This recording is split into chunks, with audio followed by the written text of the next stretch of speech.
Hello everybody and welcome back to my YouTube channel. In this video I would like to present you a very popular smartphone in 2019. A smartphone produced by Huawei Y7 2019. This is a smartphone which costs around 180 euro on telco operators and which is, in my opinion, a very good smartphone which offer a very good price quality ratio. This is not a real unboxing because I already used this phone for 1 week now in order to be able to tell you some opinions and my personal views, but I would like to show you what you can find inside the box and how the phone looks like. So this is how the box looks like. You have this phone here on front of the box. On this side you have the name of the model of the phone, the same on this part.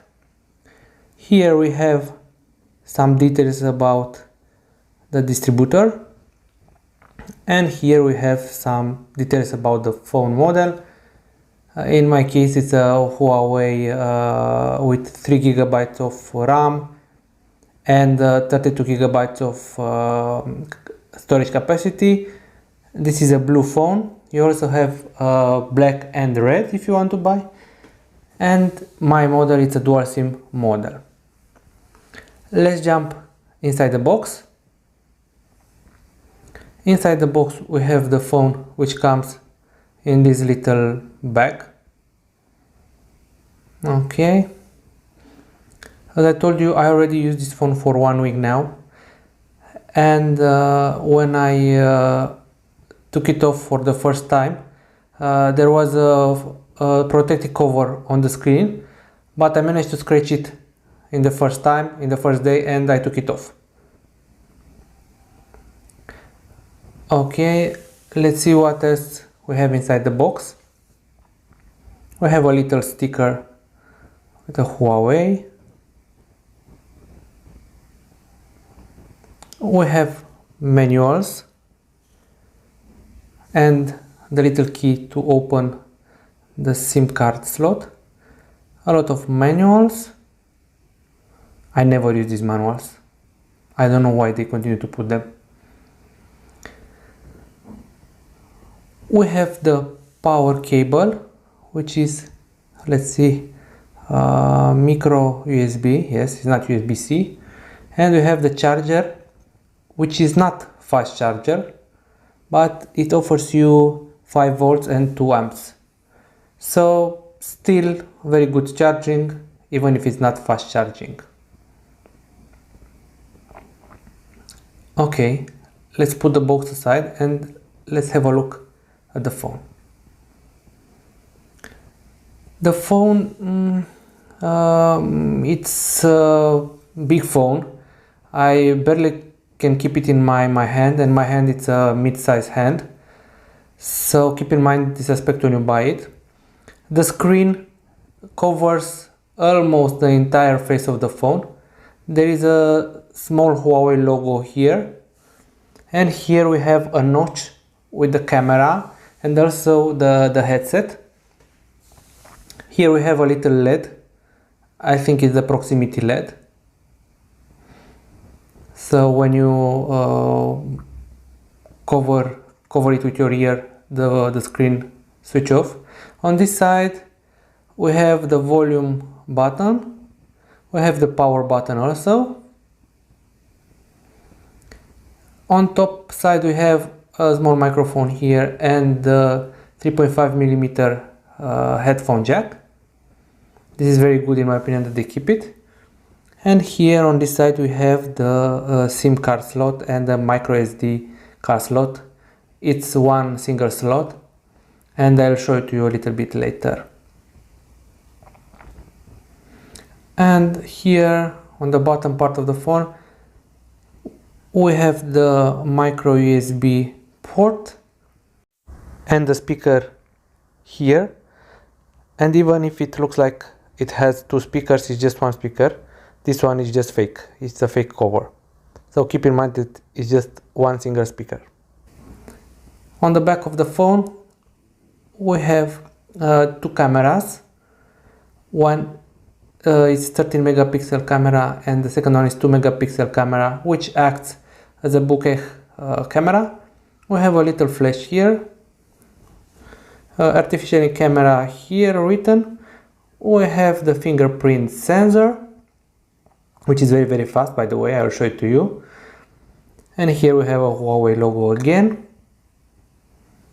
and something else, where it's produced and so on. It's made in China.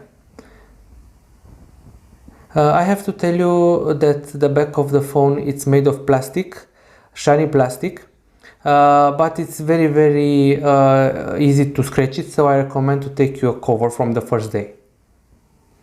Let's have a look at the SIM card slot now. Let's open it with this little key. So this is the slot, and this is very nice. So we have two slots for SIM cards and another slot for micro SD. This is very nice because you can use it with two SIMs and one micro SD card in the same time, which is not the case, for example, for my Samsung Galaxy S10. And this is something that I really hate about Samsung. I don't know why they are not doing this. So well done, Huawei. I really like this. But let's test the phone itself and let's look at the menu and let's see how it looks like. The phone, it has a 6.3 inch screen. It's a LCD screen, which is very bright. It's a very bright screen, and the resolution is 720p with 1520 pixels. The resolution is very good in my opinion. You cannot see the pixels on the screen when you watch movies or pictures, so in my opinion it's a very good quality screen. One little thing that I don't like about the screen is the fact that in direct sunlight is not very visible, but you can still use it, but it's not the best visibility. Also, another small thing that I don't like about this phone is the fact that these icons and the name of the icons are very small. And for me, to be honest with you, it's not a big problem, but if you have some problems with your eyes and if you are using glasses, for example, you might have some problems in reading the name of the screens. Here, if we go to the display settings, we can have a higher font, a bigger font if you want, but this change in size only helps you in the menu and in the application itself. You see, it's a bigger font here, but it won't help you on these icons. So this is something that you need to consider when you buy this phone. So the icons are very small and the name of the icons also very small. Regarding the menu, the phone comes with Android 8.1. Let's have a look. I think I have the latest Android version, yes. And also with MUI 8.2.0 from Huawei. So let's have a look at a phone model. So we have the phone model here. It's Android 8.1.0 as I told you. It's a dual SIM model. I have two EMEI. The processor is a Qualcomm Snapdragon 450, which is a mid-range from Qualcomm. It's an octa-core model. We have 3 GB of RAM and 32 GB of storage. And as I told you earlier, the screen is 1520 with 720 pixels.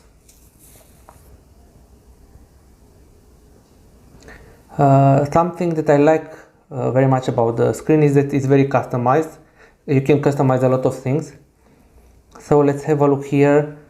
You can deactivate the notch or you can leave it active. So right now it's active. You can see the camera and the screen goes around the camera. But if you don't like it, you can cover the entire upper part of the screen, and I'll show it to you how. So here on the notch settings, you can select this second option, and you see right now you cannot see the notch anymore because there is a black part of the screen there. So going back,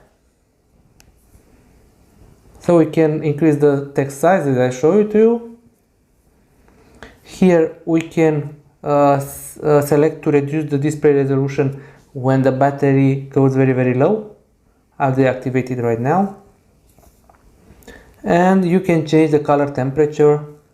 Right now it's default, but you can choose warm and cold depending on your preference. Going back,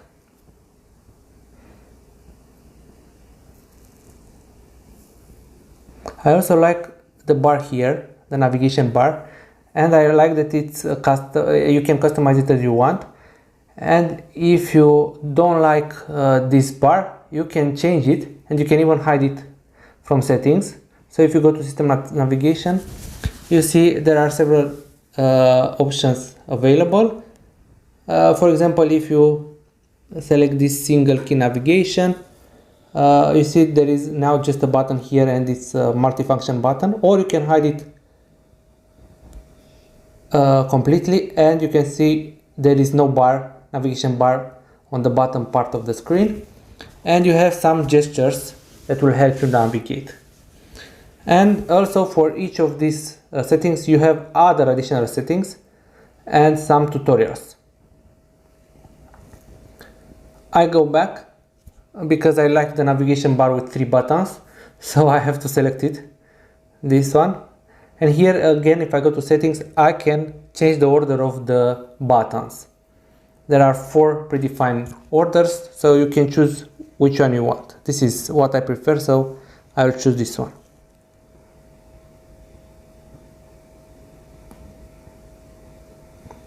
The screen is not a Gorilla Glass screen, it's just a plastic cover, so you need to put a protective cover or to keep the one installed on the phone. The menu is very fast, as you can see. To my opinion, it looks like and it moves like a much expensive phone.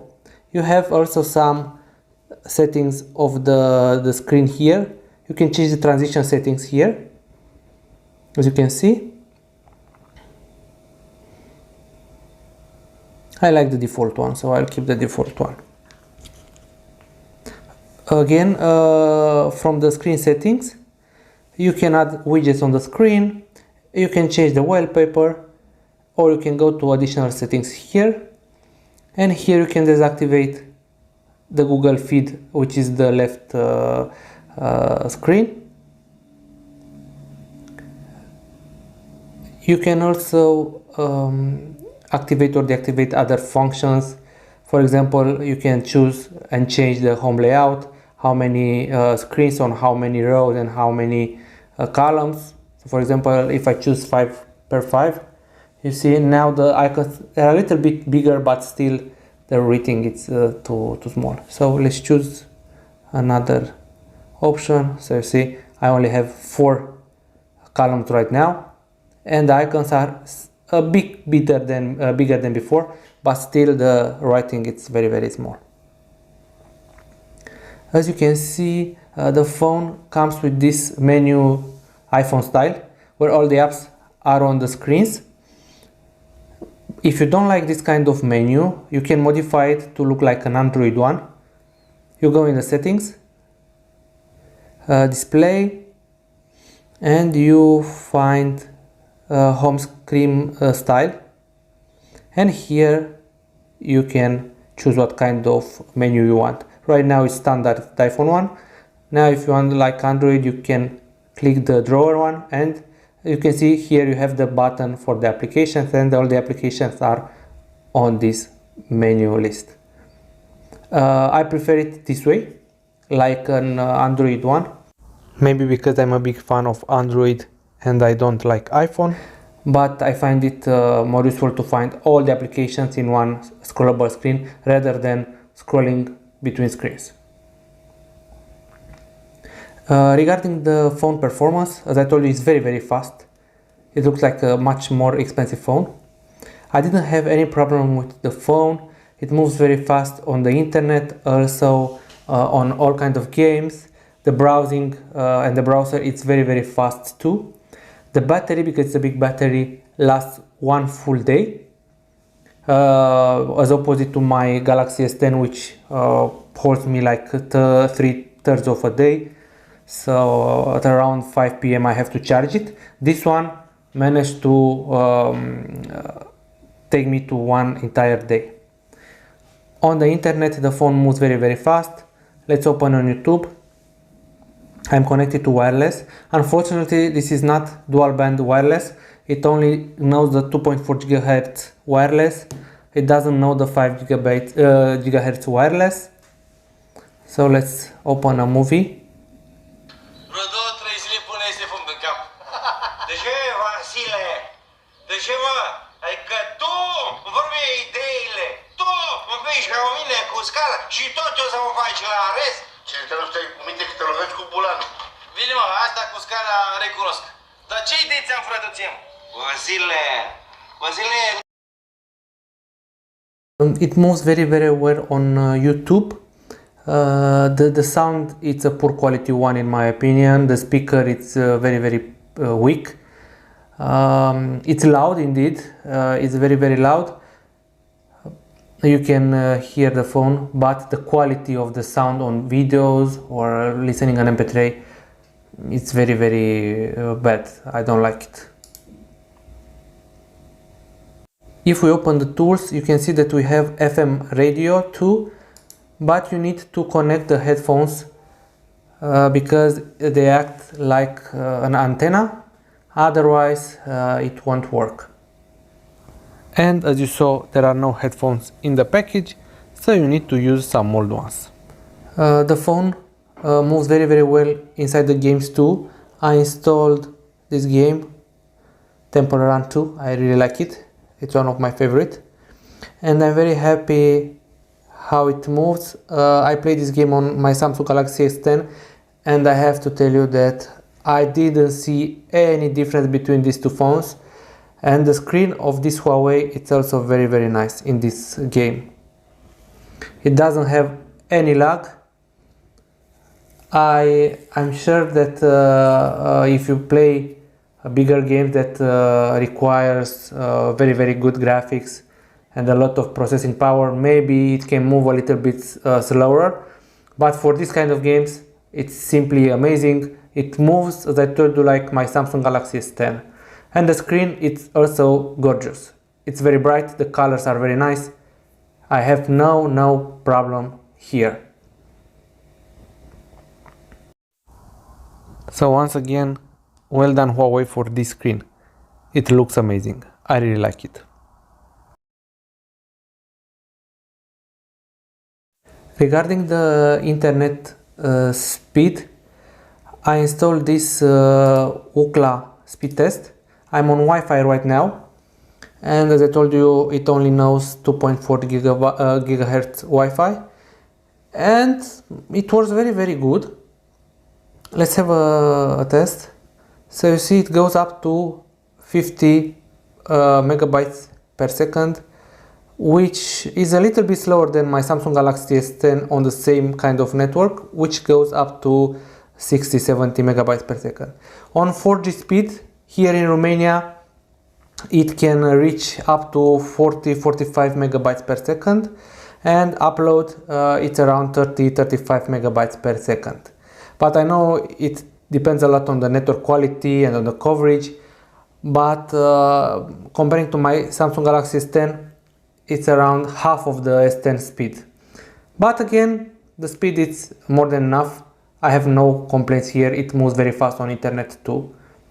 If I have to speak about cameras, the camera application, it's very fast, I would say, but the camera quality is not the best one you can have in this kind of products.